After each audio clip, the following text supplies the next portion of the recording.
வெள்ளைக்கொம்பன் விநாயகனது பேரொருட்கருணையினாலும் விக்னகணபதியின் பேரொருட்கருணையினாலும் வாழ்க்கையிலே அனைத்து நலமும் வளமும் பெருகட்டும். அவிட்ட நட்சத்திரம். அவிட்ட நட்சத்திரம் என்றால் தவிட்டுப்பானையெல்லாம் தங்கமாகும் என்று சொல்லுவார்கள். வாழ்க்கையிலே நாம் நினைத்த அனைத்து செயல்களும் வெற்றி பெற வேண்டும். அதற்கு அந்த விக்ன விநாயகன் துணை புரிய வேண்டும். அவிட்ட நட்சத்திரம் என்று சொன்னால் உடனே அவிட்ட நட்சத்திரத்திற்கு ஒரு உடுக்கையை சிம்பிளாக சொல்லுவார்கள். டட்டன்னு ஒரு சவுண்டு. நம்ம உடம்புலையும் கார்டியன் பீட் என்றெல்லாம் சொல்லுவார்கள், இதய துடிப்பு. அதனால்தான் சிவன் அதை கையிலே வைத்திருப்பதினாலே ஒரு உடுக்கையை வைத்திருக்கிறான். நம்ம ஒவ்வொரு நிமிஷமும் நம் இதயத்தின் துடிப்பை அறிந்திருக்கிறான். நம் இதயத்திலே எவ்வாறு அடுத்த வினாடி நாம் வாழ வேண்டும் என்பதை தீர்மானிக்கக்கூடிய நிலையிலே அந்த பரம கருணை தயாபரனாகிய தத்துவன் சிவபெருமான் விற்றிருக்கிறார். இந்த சிவபெருமான் என்று சொல்லக்கூடியவர் சூரியனாக இருக்கிறார். நம்ம ஜாதகத்தில் சூரியன் அப்படின்னு சொன்னால் அது சிவபெருமானை குறிக்கக்கூடியது. எனினும் அந்த சூரியன் என்பது எப்பொழுது ஒரு கிரகணம் என்று சொல்லக்கூடிய நிலையிலே நாம் ஒரு மாயையில் ஆட்படுகிறோம் என்று குறிப்பிடுவது ராகுதான். எப்போ சூரியனும் சந்திரன் நாம் வாழ்க்கையிலே இரு கண்களாக போற்றுகிறோமோ, சூரியன் என்பது வலதுகண், சந்திரன் என்பது இடதுகண். சூரியன் என்பது தந்தையை குறிக்கும், சந்திரன் என்பது தாயை குறிக்கும். அப்போது வாழ்க்கையில் அந்த இருவரும் இணைந்தே செயல்படுகிறார்கள். இருவரும் ஒரு சூரியனுக்கு ஒரு வீடு சிம்மம், சந்திரனுக்கு ஒரு வீடு என்பது கடகம்.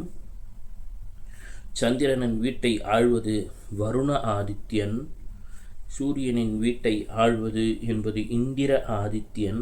இந்திரன் என்றால் நம் இந்திரியங்களை அனைத்தையும் ஆழ்வது என்று சொல்லக்கூடியது இந்த சூரிய நாராயண தத்துவம்தான்.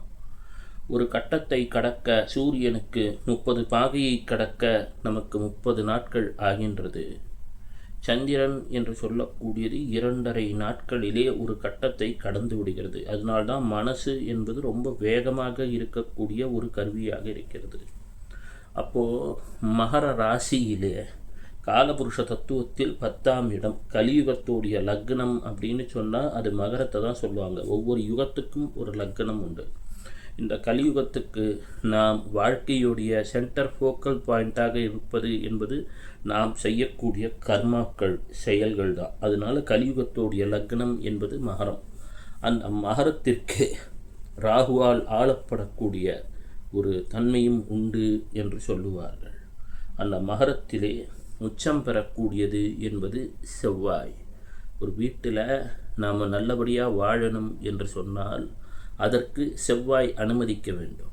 ஒரு நல்ல வீடு வேணும், ஒரு நல்ல வாசல் வேணும் அப்படின்னு சொன்னால் நமக்கு ரிஷபம் என்று சொல்லக்கூடிய ராசி கட்டமும் செவ்வாயும் தான் ஒரு நல்ல வீட்டை தீர்மானிக்கும். எனினும் நம் எல்லோருக்கும் ஒரு வீடு வாசல் அமைந்து விடுகிறதா என்று சொன்னால் அமைவது கிடையாது. அப்போது வீட்டில் ஒரு கடிகாரம் என்பது இருக்கிறது, காலத்தை காட்டுகிறது. ஒவ்வொரு நிமிஷமும் டக்கு டக்கு டக்குன்னு அது போய்கிட்டே இருக்குது.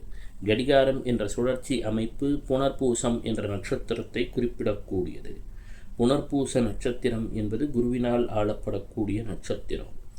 எந்த ஒரு வீட்டில் கடிகாரம் சரியாக பழுது பார்க்கப்படாமல் இருக்கிறது, நிறைய பேர் வீட்டில் கடிகாரம் அப்படியே தான் கிடக்கும், அந்த வீட்டிலே அந்த புனர்பூசம் என்ற நட்சத்திரம் இயங்கவில்லை என்பதை நாம் உணர்ந்து கொள்ளணும். எப்போவுமே கடிகாரம் இயங்கக்கூடிய நிலையில் வைத்திருந்தால் உங்கள் ஜாதகத்திலே புனர்பூசம் என்ற நட்சத்திரம் ஏதேனும் வகையிலே பாதிக்கப்பட்டிருந்தாலும் அந்த பாதிப்புகள் அகன்றுவிடும். புனர்பூசத்துக்கான தேவதை யார்? அதித்தி. அதித்தி என்றால், திதி என்றால் காலவரையறைக்கு உட்பட்டது. ஒரு நாளைக்கு நம்ம திதி அப்படின்றோம். சூரியனுக்கும் சந்திரனுக்கும் இருக்கக்கூடிய இடைவெளியை வைத்து ஏதோ திதி அப்படின்றோம், லூனார் டே. எனினும் அந்த திதியை கடந்து இருக்கக்கூடிய காலத்திற்கு பெயர் அதித்தி என்று பெயர். அந்த அதித்திக்கு சிறப்பு அவள் காதில் அணிந்துள்ள தோடுகளாம். அப்போ என்ன எதனால் அப்படின்னு சொன்னால் இந்த காது என்பது ஆக்குப்ரெஷர் பாயிண்ட்ஸ். அதனால் அதித்தி என்ற காலத்தை கடக்கக்கூடிய நிலைக்கு நாம் காதால் கேட்கக்கூடிய விஷயம் என்பது சிறப்பை தரும். திருவோண நட்சத்திரத்துக்கும் சிம்பிள் காது தான், அது பேர் ஸ்ரவணம் அப்படின்னு பேர், காதால் கேட்கறது அப்படின்ட்டு. அப்போது வீட்டிலே ஒரு திருமணம் தடைபடுகிறது என்று சொன்னால் அந்த வீட்டிலே கட்டில் மெத்தைக்கு கீழே குப்பை இருக்கும், இல்லை மெத்தையில் துணியை சரியாக மடித்து வச்சுருக்க மாட்டான். மெத்தை என்பது பூர நட்சத்திரம், பூரம் என்பது கட்டிலின் முன்கால் பின்கால், பூரம் உத்திரம். அப்போது பூர நட்சத்திரத்தை ஆளக்கூடியது பாக ஆதித்யன். பாக்கியம் இல்லை சார் வீட்டில் அப்படின்னு சொன்னால், எங்கே மெத்தையை தூய்மையாக வைக்கலையோ கட்டில தூய்மையாக வைக்கலையோ அங்கே பாக்கியம் இருக்காது. அதுதான் அதோடைய பொருள். அப்போ மீண்டும் வருகிறோம், அவிட்ட நட்சத்திரத்திற்கு வருகிறோம். அவிட்ட நட்சத்திரம் என்றால் அது உடுக்கை. அவிட்ட நட்சத்திரம் என்றால் தவிட்டு பானையெல்லாம் தங்கம் என்பார்கள். ஆரோக்கியம் இருந்தால் அதுதான் ஐஸ்வர்யம். அதை குறிக்கக்கூடிய ஒரு வார்த்தையாக அமைந்திருக்கிறது. ஒரு மனிதனுடைய ஜாதகத்தில் இந்த செவ்வாயும் ராகுவும் மிக மிக முக்கியமானவர்கள். செவ்வாய் என்று சொல்லக்கூடியது நமக்கு நெருப்பு தத்துவமாக அமைகிறது. ராகு என்பது பாம்பு. ராகுக்கு தலை மட்டும்தான் இருக்குது, உடம்பு கிடையாது. ராகு எதை சாப்பிட்டாலும் அது இருக்கக்கூடிய வீட்டில் இன்னும் வேணும் வேணும்னு கேட்டுக்கிட்டே தான் இருக்கும். கேது என்பது அதுக்கு சரியாக 180 பாகை தள்ளி இருக்கக்கூடியது, 7ஆம் வீட்டிலே இருக்கக்கூடியது. அதற்கு தலை கிடையாது, உடம்பு மட்டும் இருக்கிறது. ஹெட்லெஸ் பிளானட், எங்கே எதை நோக்கி செல்லுவது என்று தெரியாது. உதாரணத்துக்கு சொல்கிறேனே, ஒருவருக்கு 5ஆம் இடத்தில் ராகு இருந்தால் கல்வியிலே ஒரு சிறப்பை பெறுவது அவருக்கு வருங்காலத்தில் மேன்மையை தந்துவிடும். அதுக்கான முயற்சிகளை எடுத்துக்கிட்டே இருக்கணும்.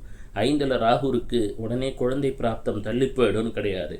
5ஆம் இடம் என்பது பூர்வ புண்ணியஸ்தானம், புத்திரஸ்தானம், நமக்கு எல்லாமே. அதில் இன்னும் எஃபர்ட்டை போடணும்.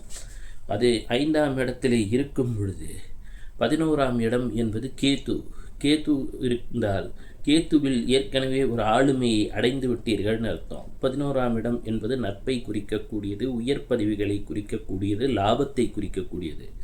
அப்போது நாம் ஸ்கில்ஸில் இம்பார்ட்டன்ஸை செலுத்தணும். 5ஆம் இடத்துல ஒருத்தருக்கு ராகு இருந்தால் கல்வியிலே ரொம்ப முயற்சி எடுக்க வேண்டும், தன் வேலையிலே இன்னும் சிறப்பாக செயல்படக்கூடிய வழிகளை யோசிக்க வேண்டும், அந்நிய மொழிகளை கற்க வேண்டும், ராகுக்குரிய விஷயங்கள்லாம் செயல்படுத்த வேண்டும். ஒருவருக்கு 6ஆம் இடத்திலே ராகு இருக்கிறது என்றால், 6 என்பது கடன், வம்பு, வழக்கு, வீட்டில் வளர்க்கக்கூடிய பெட் அனிமல்ஸ், அதாவது செல்ல பிராணிகள். 6ஆம் இடம் என்பது தாய்மாமனையும் குறிக்கக்கூடியது. 6ஆம் இடம் என்று சொன்னால் அடுத்தவருக்கு ஒரு சர்வீஸ் செக்டாரில் இருப்பதை குறிக்கக்கூடியது. 6ஆம் இடத்திலே ஒருவருக்கு ராகு இருக்கிறது என்றால் 12ஆம் இடத்திலே கேது இருக்கும். 12ஆம் இடம் என்பது தவத்தை குறிக்கக்கூடியது, தியானத்தை குறிக்கக்கூடியது, அயன சயன போகஸ்தானத்தை குறிக்கக்கூடியது. எனவே அவருக்கு தவம், தியானம், யோகம் முதலியவை ஏற்கனவே சென்ற பிறவியிலேயே கைவந்திருக்கும். அதில் அதிகமாக முயற்சி செய்வதை விட 6ஆம் இடம் என்று சொல்லி அதை மக்களிடம் எவ்வாறு எடுத்து செல்வது என்பதை பற்றி யோசிக்க துவங்கினால் மேலும் சிறப்பு பெறும், அந்த வாழ்க்கையின் கோரிக்கைகள் நிறைவு பெறும். கடிகாரத்தை பற்றி பேசணும். சிலர் வீட்டில் போய் பார்த்தோன்னா கடிகாரம் என்று சொல்லக்கூடியது நமக்கு தெற்கிலோ கிழக்கிலோ இருக்கும். இது சாதாரணமாக பார்த்தாலே இதை ஆஸ்ட்ரோ வாஸ்து அப்படின்னு நான் சொல்லுவாங்க. கிழக்கிலோ தெற்கிலோ கடிகாரம் அந்த வீட்டின் சுவற்றில் இருந்தால் ஏதோ ஒரு வகையிலே ஒரு ஆரோக்கிய குறைபாடோ அலுவலகத்தில் சிடர்பாடோ இருக்கும். அப்போ எங்கே தான் இந்த கடிகாரம் இருக்கலாம்? கடிகாரம் என்று சொல்லக்கூடியது மேற்கில் இருக்கலாம். பூஷான் என்று சொல்லக்கூடிய போஷிக்கக்கூடிய ஒரு இறை தத்துவம் இருக்கக்கூடியது. மேற்கில் கடிகாரம் மாட்டினவங்கிட்ட பைசா வந்துக்கிட்டு ஒரு விதத்தில் ஆரோக்கியத்தின் நிலைப்பாடு நல்லா இருக்கும் அப்படின்னு ஒரு கருத்து உண்டு. அப்படி பார்க்கும்போது பாருங்களேன், மேற்கில் கடிகாரம் இருக்கக்கூடிய வீடுகள் ஆரோக்கியம் சற்று சிறப்பாக இருக்கும், ஒரு நிறைவுத்தன்மை இருக்கும். இதே ஒரு வீட்டிலே கடிகாரம் என்பது நமக்கு வடக்கிலே இருந்து விட்டால் குபேரனின் திக்கு, பணவரவு இருந்து கொண்டே இருக்கும் என்ற ஒரு கருத்தும் உள்ளது. இதே தெற்கில் இருந்தால் ஆரோக்கிய குறைபாடும், தெற்கு சுவற்றில் இருந்தால், கிழக்கில் இருந்தால் அலுவலகத்தில் இடர்பாடும் உண்டு என்ற ஒரு கருத்தும் உண்டு. மீண்டும் மற்றொரு வகுப்பிலே நாளை சந்திப்போம், சிந்திப்போம். இன்று நாம் இறை அருளை பற்றி மேலும் பேச வேண்டும் என்ற நினைக்கையிலே சற்று ஒரு இடர்பாடு. எனவே திரியம்பகம் யஜாமஹே சுகந்திம் புஷ்டிவர்தனம் உருவாருக்கம் இவ பந்தனாத் மிருத்யோர் முக்ஷீய மாமிருதாத் என்று சொல்லக்கூடிய வகையிலே மகாமிருத்யுஞ்சய மந்திரத்தை சற்று உருவேற்றிவிட்டு வருந்து விடுகிறேன். மகாமிருத்யுஞ்சய மந்திரம் என்பது அனைத்து நலத்தையும் வளத்தையும் தந்து காப்பாற்றக்கூடிய ஒரு அருமருந்து. தவறாகவே சொன்னால் கூட வெறும் நன்மையை தரக்கூடிய மந்திரம் மகாமிருத்யுஞ்சய மந்திரம் என்று நமக்கு சிவபெருமான் அன்னை பார்வதிக்கு அருளியிருக்கிறார். ஸ்ரீமத் பாகவதத்தில் 28 வகையான நரகங்கள் இருக்கிறது, 7 வகையான சொர்க்கங்கள் தான் இருக்கிறது. அப்போது ஒரு தடவை சுகபிரம்ம மகரிஷி கேட்டாராம், 28 வகையான நரகங்கள் இருக்கிறதே, 7 வகையான சொர்க்கங்கள் இருக்கிறதே, கலியுகத்திலே மாந்தர்கள் என்ன செய்வார்கள்னு போது, இல்லை கலியுகத்தில் நரகத்துக்கு தான் அதிகமாக அட்மிஷன் இருக்கும், சொர்க்கத்துக்கு அதிகமாக இருக்காது அப்படின்னு சொன்னாராம். சொல்லும் பொழுது தந்தை வேதவியாசர் சொன்னாராம், யார் ஒருவர் மகாமிருத்யுஞ்சய மந்திரத்தை சொல்கிறாரோ அவர் இந்த 28 வகையான நரகங்களிலிருந்தும் காப்பாற்றப்பட்டு முக்தி மோட்சம் என்ற நிலையான இடத்தை அடைவார் என்றாராம். அப்பெரும் நிலையை அருளக்கூடிய அந்த சதாசிவனை வணங்குவோமாக. சிவசிவ.